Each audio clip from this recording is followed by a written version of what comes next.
Good morning, brethren. Brothers, sisters, animals, fish, birds, insects, snails, spiders, and slugs. Welcome to another day, glorious day, in the Garden of Eden, the temple of upper rising consciousness and the great Amen. I am Reverend Sunrise and bringing you more good news of great tidings on the path to the great Amen. Today I would like to speak about something very close to all of us. There is not a man alive, a woman alive, a child alive, probably even a dolphin alive. I'm not sure of spiders. Spiders are dark creatures, probably moles, I'm not sure about. But most other insects, seek for enlightenment. Now, enlightenment and seeing the light has played an important role in all of our lives forever. Since the beginning of time, we have all searched enlightenment.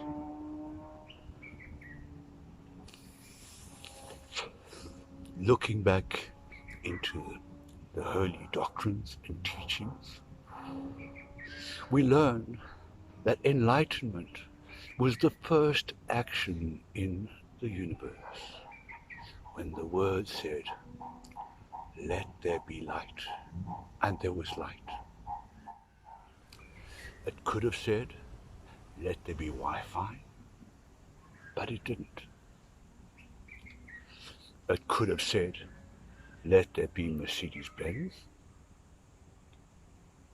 Well, I don't know about that, but definitely ice cream was not on the agenda. That was too hot.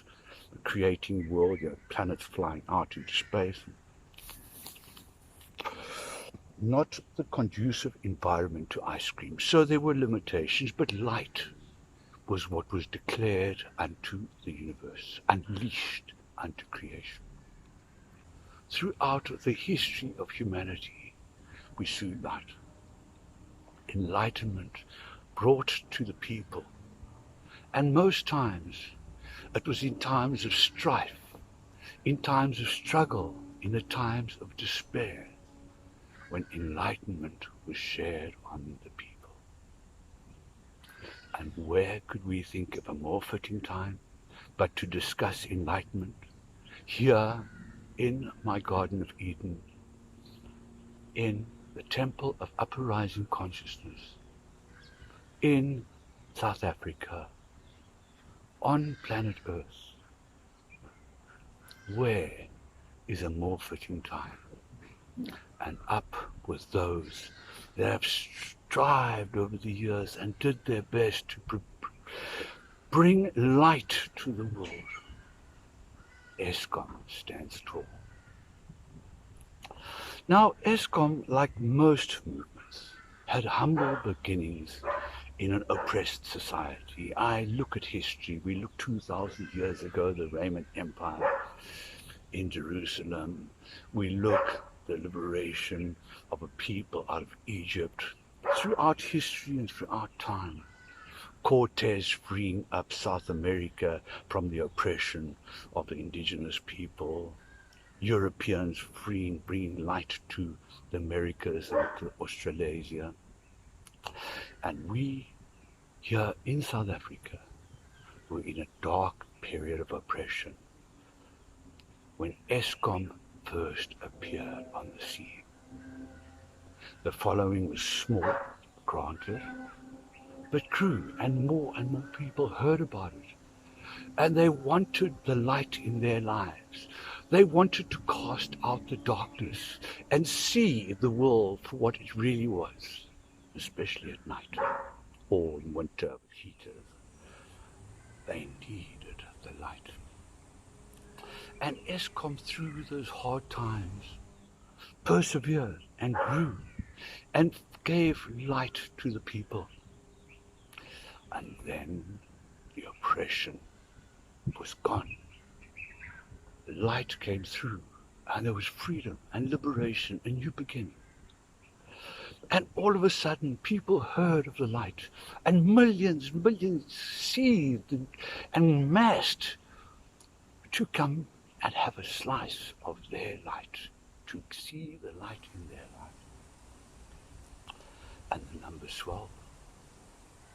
But in those numbers, there were also deceivers. There were those not willing to pay the tithe. They were not prepared to contribute their love to the light. And the light was flickering. There were those, like also happened 2,000 years ago, that were in the congregation of Eskom, that were stealing it blind, stealing from the coffers, that were there to spread light to the people, to the masses, to the nation. But it kept going.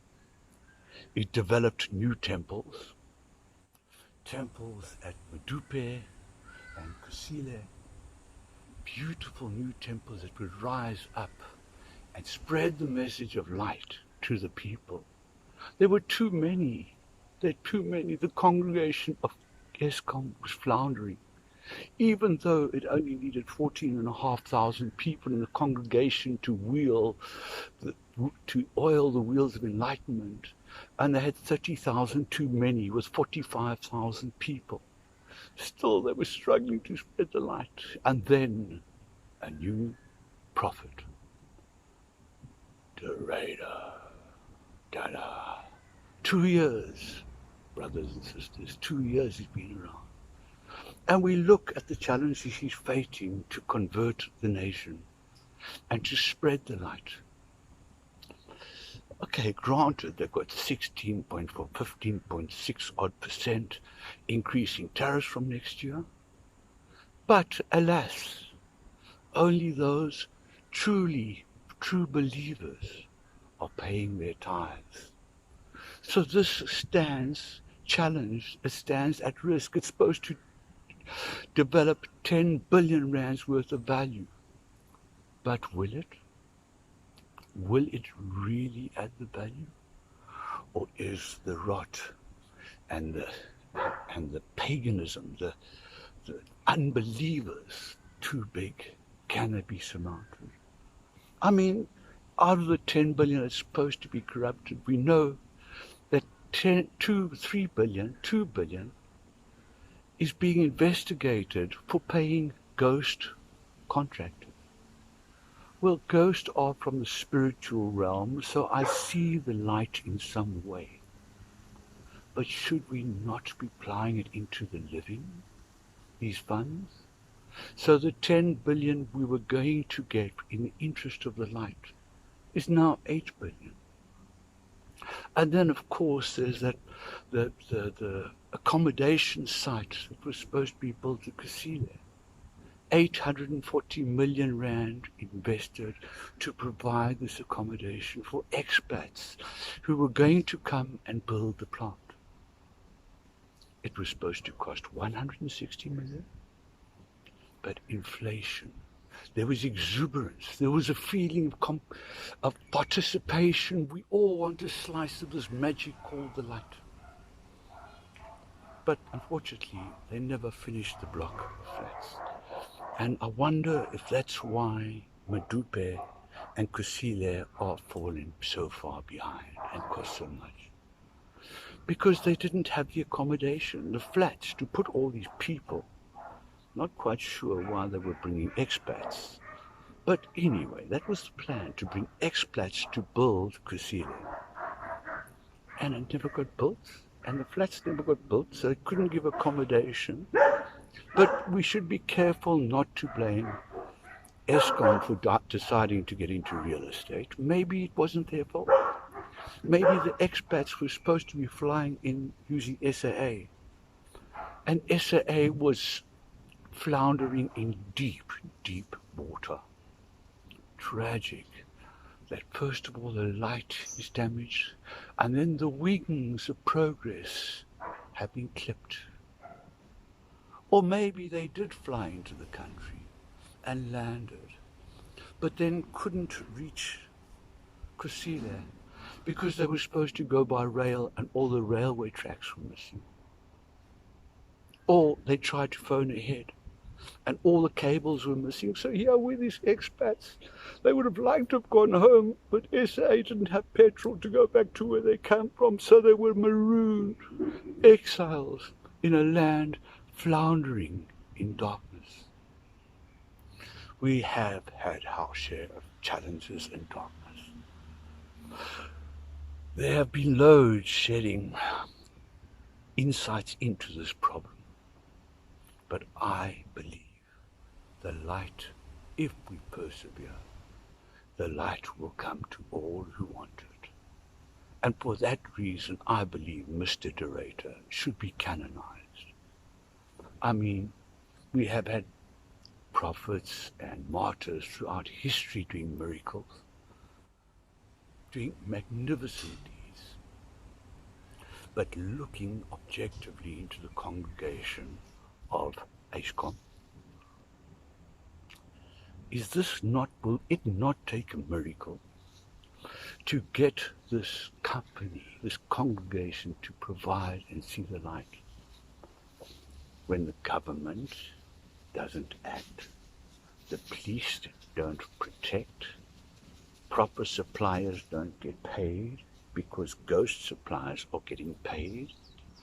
There are 3 times as many people working, earning double their salaries in the private sector, so internally robbing it blind, outside robbing it blind.